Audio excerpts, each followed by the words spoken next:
خواتین و حضرات، آج میں آپ کے لیے ایک بہت ہی پیارا واقعہ لے کر آیا ہوں۔ واقعہ شروع کرنے سے پہلے میرے چینل کو سبسکرائب اور شیئر کر لیں تاکہ ایسی مزید ویڈیو ملتی رہے۔ واقعہ شروع کرتے ہیں۔ حضرت رومی فرماتے ہیں کہ ایک نوجوان شخص تھا، یتیم تھا، کوئی آگے پیچھے نہیں تھا، بس دین پڑھنے کا، سیکھنے کا شوق پڑ گیا۔ لوگ اس پر ہنسنے لگے کہ یہ کیسے کرے گا، نہ کوئی اس کا کمانے والا ہے، نہ اس کی کوئی دیکھ بھال کرنے والا ہے۔ تو وہ شخص جنگل میں نکل گیا، وہاں ایک خیمہ سا بنا لیا، جھونپڑی سی بنا لی، وہیں گزر بسر کرنے لگا اور اللہ کی عبادت کرنے لگا۔ ایک دفعہ ایسا ہوا کہ اس مملکت کی شہزادی اس طرف آ نکلی، اس جنگل میں آئی تو وہ اپنی سہیلیوں اور سپاہیوں سے کہیں کھو گئی۔ وہ گم ہو گئی اور رات کا وقت ہو گیا۔ اچانک اسے وہی چومپڑی نظر آ گئی جو اس لڑکے نے بنائی ہوئی تھی۔ وہ اس چومپڑی کے پاس آئی اور لڑکے سے درخواست کی کہ آج رات مجھے یہاں گزارنے دو، میں گم ہو گئی ہوں، میں نے صبح محل واپس جانا ہے، ابھی بہت دیر ہو گئی ہے۔ اس لڑکے نے حامی بھر لی، اس نے کہا ٹھیک ہے، آپ یہاں رات گزار دیں۔ کیونکہ رات تھی، جنگل پورے میں بھیڑیے گھوم رہے تھے، تو اس لڑکی نے وہاں ہی رکنے کا ارادہ کر لیا۔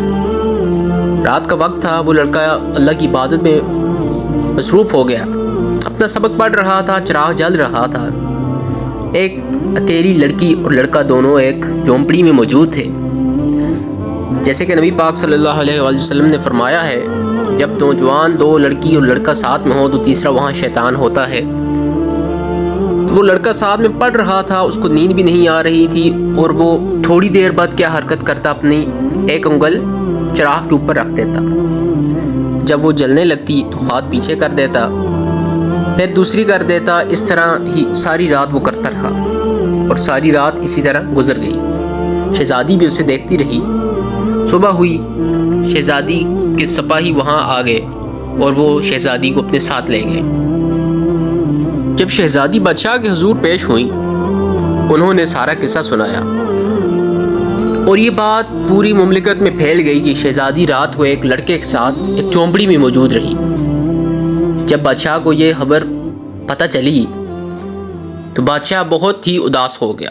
وہ اپنی بیٹی کے پاس آیا اور اس نے کہا کہ بیٹی، میرے پاس اس کا ایک ہی حل ہے کہ تمہاری عزت بچا سکوں، میں اس شخص کو مار دیتا ہوں۔ بڑی اداس ہوئی بیٹی شہزادی ان کی۔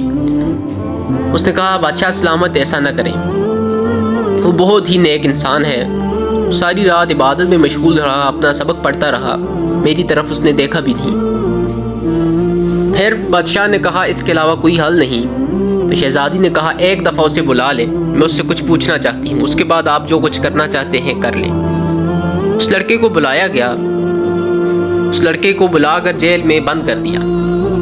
اگلے دن پردے میں شہزادی اور اس لڑکے کو ملایا گیا، بادشاہ بھی وہاں موجود تھا۔ شہزادی نے اس لڑکے سے پوچھا کہ اے انسان، تم مجھے یہ بتاؤ، تم وہ کیا حرکت کرتے تھے؟ تم اپنا ہاتھ چراغ پر کرتے تھے، آگ تمہیں لگتی تھی تو تم ہاتھ پھر پیچھے کرتے، تھوڑی دیر بعد پھر ویسے ہی کرتے تھے۔ وہ لڑکا کہنے لگا بادشاہ سلامت، میں نے اللہ کا دین پڑھا ہوا ہے، مجھے پتا ہے کہ زانی کی سزا کیا ہے۔ میں جب عبادت میں مشغول ہوتا تھا تو شیطان مجھے ورخلاتا تھا کہ گناہ کر لو۔ مجھے پتا ہے زانی کی سزا جہنم میں آگ ہے، تو میں اپنا ہاتھ آگ پر کر دیتا تھا، تھوڑی سی آگ مجھے جب محسوس ہوتی تھی، جلن محسوس ہوتی تو میں ہاتھ پیچھے کر دیتا۔ شیطان پھر ورخلاتا تو پھر ہاتھ آگے کرتا، تب مجھے محسوس ہوتا کہ میں دنیا کی آگ برداشت نہیں کر سکتا، تو جہنم کی آگ جو اس سے کئی گنا زیادہ سخت ہے وہ کیسے برداشت کروں گا۔ اس طرح میں نے اپنے آپ کو روکے رکھا اور رات گزری۔ جب بادشاہ نے یہ سب قصہ سنا تو بادشاہ زار و گتار رونے لگا، کیونکہ اسے محسوس ہو گیا تھا، احساس ہو گیا تھا کہ وہ اتنے انتہائی نیک شخص کو پھانسی دینے لگا تھا۔